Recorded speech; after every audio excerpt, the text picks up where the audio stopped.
All right, so this lesson is on converting fractions to decimals and decimals to fractions. So let's start by talking about decimals that terminate or have an ending point, or decimals that are called repeating, which seem to go on forever. So you may have noticed punching into your calculator, some division problems will give you an answer that just keeps going and going and going and going. For example, 1/3. If you divide 100 into 3 pieces, you get 33, and that if the 33, you still have a third left over, and then that just keeps splitting and splitting and splitting. It's eternal. So we denote this repeating decimal by something called a vinculum. It's just a little bar that goes over top. So when you see a vinculum 0.3, you know that that 3 continues forever and ever and ever and ever and ever and ever. But other numbers, like 4/10, they do end up stopping. You just get 0.4. 1/2 is another example of that. We don't have repeating decimals when we divide 1/2. We end up just getting 0.5. And it has to do with the factors of the denominator, and we're going to talk about that in just a few moments. So this number down here, 5.1765, 765, 765, well, we keep the 2 1s, but the 765 continues over and over and over again. So this is another example of a repeating decimal. So we just write the vinculum over the part that repeats, and that's the 7.5. Some numbers that repeat don't have a pattern. They just never stop and they never repeat. You may have heard of the number pi. We'll learn about pi a little bit when we talk about circles. But pi is this mathematical number that never stops. It just keeps going. Miss Anne, I think I know the first 2. Some people in my class knew the first 30, but a man named Akira Hiraguchi, he recited 111,700 digits of pi, and it took him 16 hours and 30 minutes.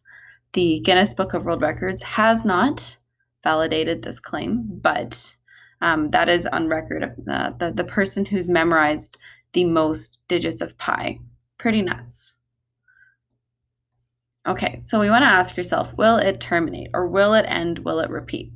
There's one way to tell if a decimal form of a fraction will terminate or repeat without using division or a calculator. You have to look for patterns. Once a fraction is in its simplest terms. So that's another reason why we want to work with reducing our fractions to the lowest number, is because we'll kind of know a little bit more about that number. So we're going to keep the numerator as 1, and I'll reveal later that the numerator actually doesn't really matter. It only has to do with the denominator. So these are a few decimals that repeat. We've got 1/3, 1/6, 1/7, 1/9, 11th, 12th, etc. So if we look at some of these factors, we can see that 3, in fact, like multiples of 3, multiples of 7, multiples of 11, etc. So there's going to be a large group of numbers that have repeating decimals. On the other hand, we're going to have some fractions that do terminate. And one thing you'll notice about these fractions, you've got 1/10, 1/5, 1/2. If it has a factor that is 2 or 5, and no other factors, once you've done the factor tree, you've broken it down. For example, do a very quick factor tree of 1/25. I'm only concerned with the denominator.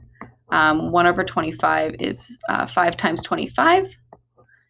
And then we break down these factors further. We have 5 times 5 times 5 is 125. So when we do the factor tree of the denominator, we'll see that the only factors that remain when we do our prime factorization are 5s.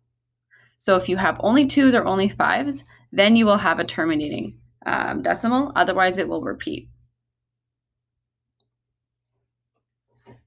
So yes, as I had said before, the value of the numerator doesn't affect whether or not it terminates or not. It's only the denominator.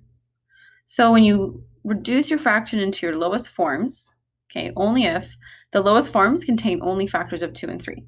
So if you look at 1/10, our factor tree of 10, we've got 2 times 5 equal 10. So we've got 2 and 5, so we know that 1/10 is going to terminate.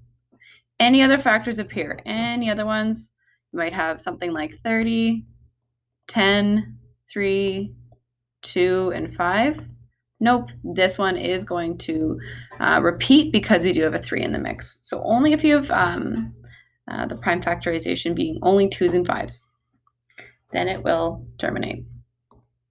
So let's just do a couple examples here with the factor trees. I don't like the red. It always defaults to red. Okay, so I'm going to do a factor tree of the number 40. Okay, so I'm going to go 4 times 10. Okay, and these are both composite numbers, so I can go further. 4, 2 times 2 equals 4. For the 10, we've got 2 times 5. So our prime factorization of 40, 2 times 2 times 2 times 5. I do not see any other numbers besides 2 or 5, so we can say that this decimal terminates.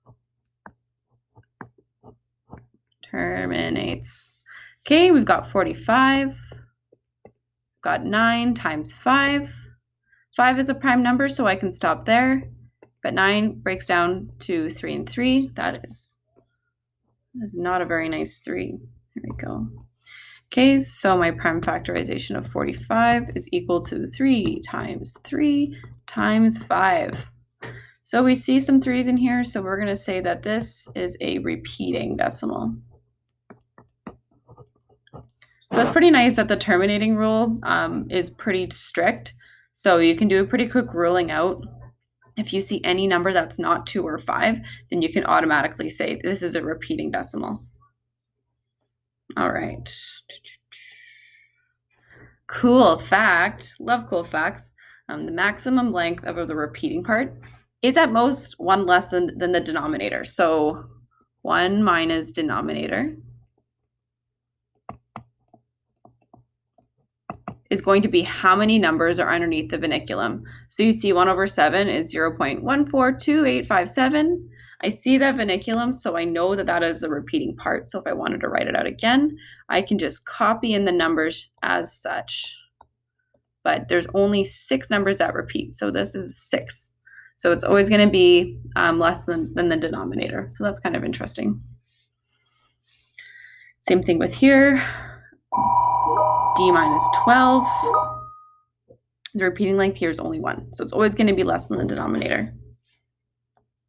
Okay. Okay, so let's have let's see if the fractions are going to repeat or terminate. So here we have 13. We draw a factor tree of 13. 13 is a prime number. So it goes down to 1 times 13. 13 is not 2 or 5, so we can automatically say that this one will repeat. Let's try this one. 3 over 15. Draw a quick factor tree for 15. Got 3 and 5. Well, I've got a 5, so that might tell me that it terminates. But I also have a 3. Because there is a 3 present, this also repeats. If it's not 2 or 5, it's going to repeat. What about 16? Well, we've got 4 times 4. And then 4 can be broken down. Go away. That just popped up. Sorry, I'll just do this. So, geez Louise, let me erase that. Okay, that just erased all my work. Okay, sorry about that. I will just quickly repeat this down here. Move it over away from that menu. A factor tree of 16. We've got 4 times 4. And then we know that 4 is a composite number, so we can break that down a little bit further. Okay, so now we can write the prime factorization of 16 as 2 times 2 times 2 times 2. Do we see anything that is not 2 or 5? No, only 2s, so we can determine that this terminates. So make sure you know how to run that test and you feel comfortable with factor trees. Okay, so converting decimals to fractions, converting similar to reducing fractions, you can perform operations to it to make it look differently, but you don't change the value of the number. So this one here, some fractions can be converted to decimals using place value. So if you see a multiple of 10 in the denominator, you can go ahead and say that there is 14 out of 100. So I'm going to write 0.14. I have 78 out of 10. So my decimal place goes between my 7 and 8 there. And lastly, I've got 3 out of 1,000. So I'm going to go 1, 2, 3, put my 3 in the thousandths place, and so forth. Some can be converted by remembering some patterns. So here we've got 1 over 9, 2 over 9, 3 over 9. You can see that there's only one repeating decimal, and it's increasing in value. So by looking at this pattern, I think it's safe to say that 4 out of 9 is going to be 0 over 4 repeating. And if you're not really sure, you can convert it using division. You can use your calculator. So what you have to do is take your numerator, divide it by your denominator.